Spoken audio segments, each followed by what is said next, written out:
Nkem was a single mother of triplets, Igbo, Ada, and Ozioma. Her husband died 3 years after she gave birth to her children. Since then, life had been somewhat miserable for them. They couldn't afford food or clothing to live well.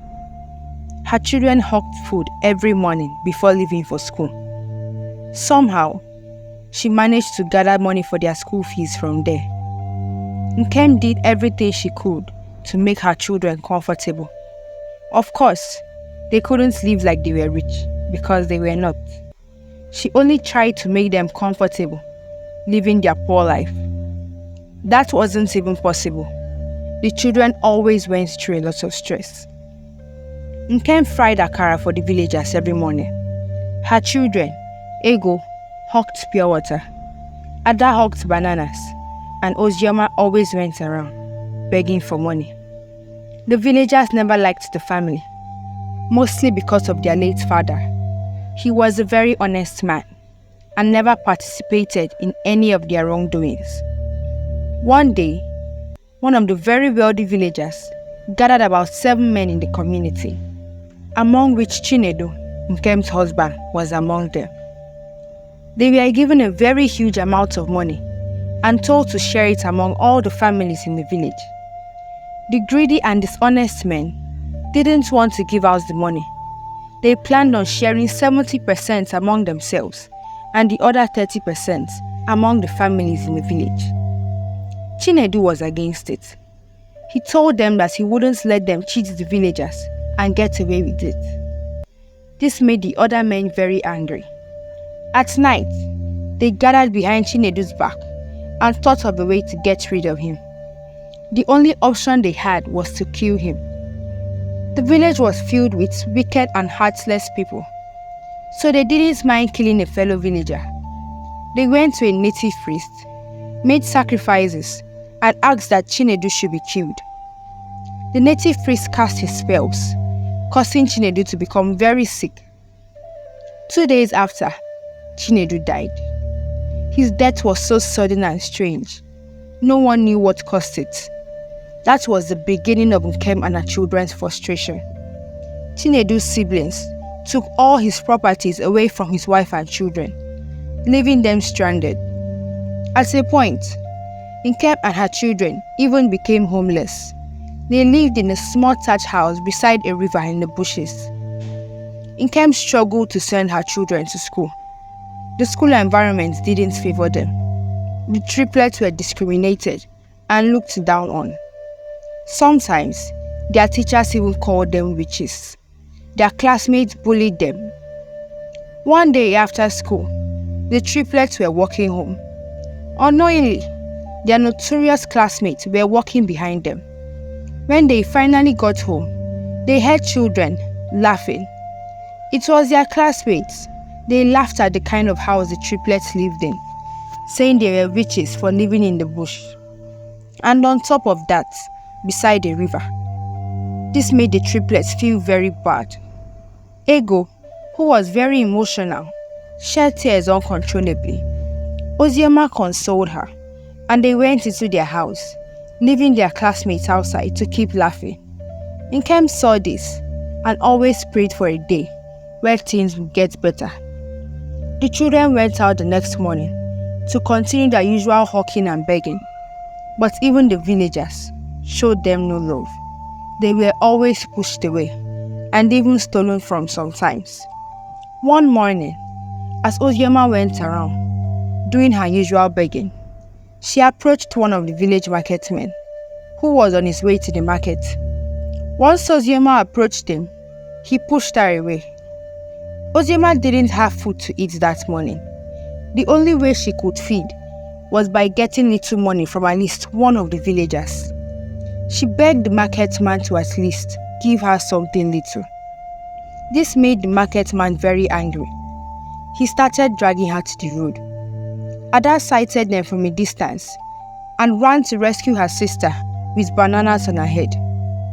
The marketman finally got to the road and pushed Ozioma to the main road. Ada saw an incoming car. Her tray of bananas fell off her hands immediately. She ran as fast as she could to move Ozioma off the road. Unfortunately for Ada, she couldn't get her sister off the road. The car ran into the two sisters and they lay dead on the road, with blood all over them and tears in dead Ozioma's eyes. Both the marketman and the driver who ran into the sisters ran away. As the villagers started passing, they saw the two girls lying lifelessly by the roadside. They raised an alarm and sent news to their mother immediately. Ego, on the other hand, was still going about, trying to sell pure water. She tried looking around to see if she would sight any of her sisters. She didn't see any of them. She finished selling the water and went back home to meet her sisters. The triplets loved each other so much and couldn't stay without each other.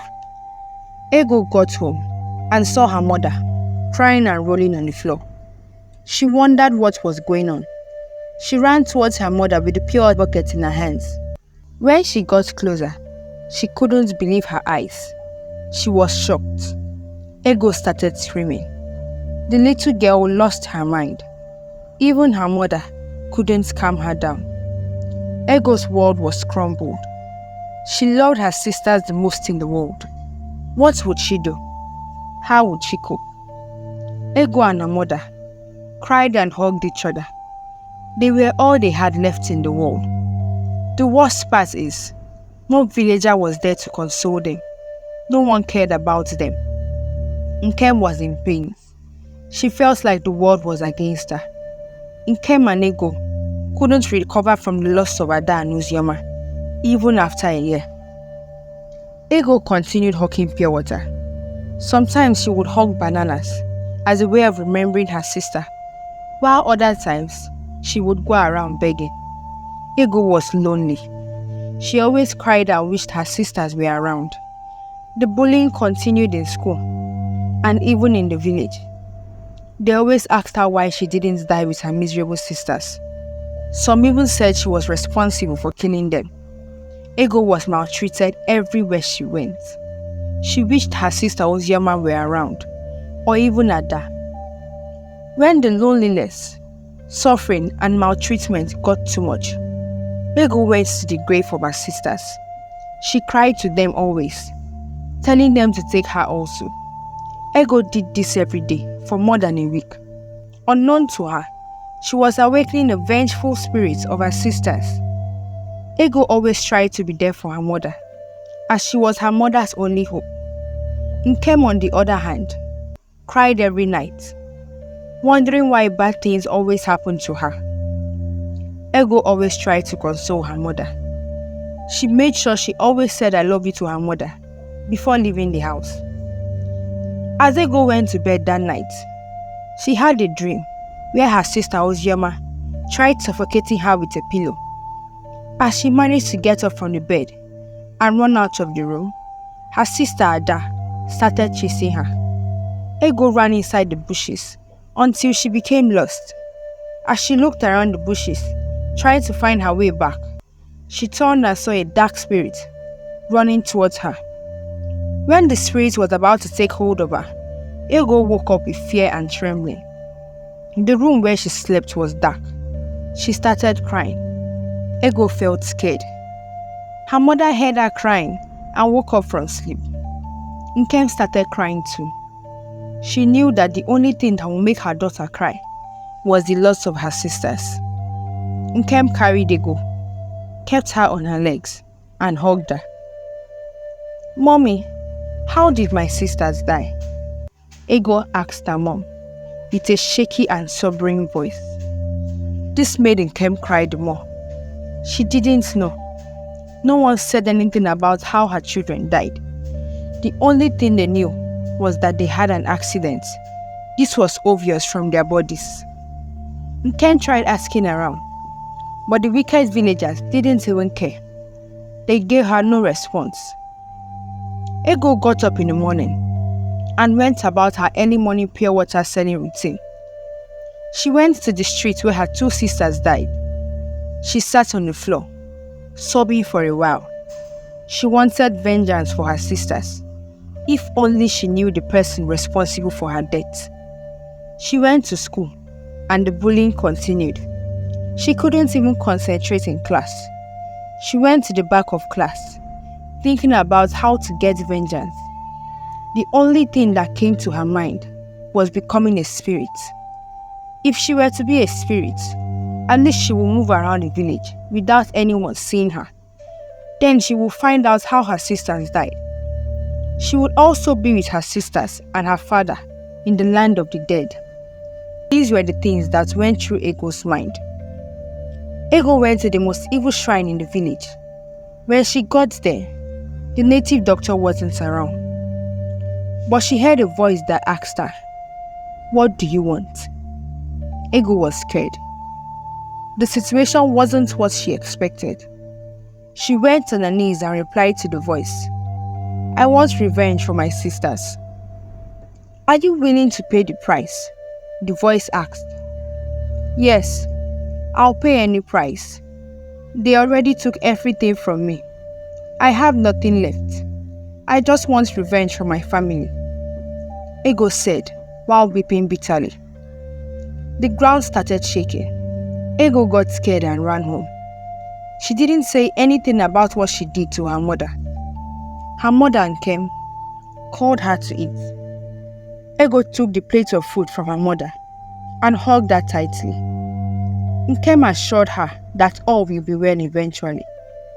She wiped Ego's tears, kept her on her leg, and fed her. Ego and her mother, as usual, slept on the floor that night.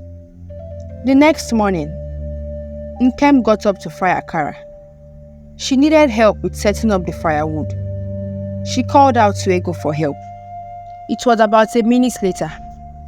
Ego didn't respond. She called out to her again, waiting for her response. Ego still didn't respond. This happened for more than 5 consecutive times. Nkem got worried and went inside to check up on her only daughter.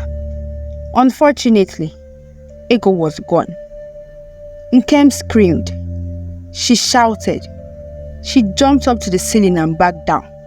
She ran around the house, calling for help. She rushed Ego to the native clinic to see if she could get treated, but none of this worked.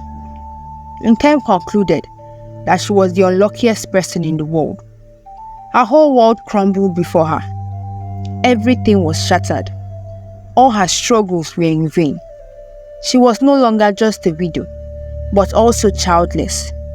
The villagers called her a witch. They accused her of killing all her family members and eating them. Nkem wanted killing herself. She didn't have any purpose of living anymore. Everything and everyone she lived for were all gone.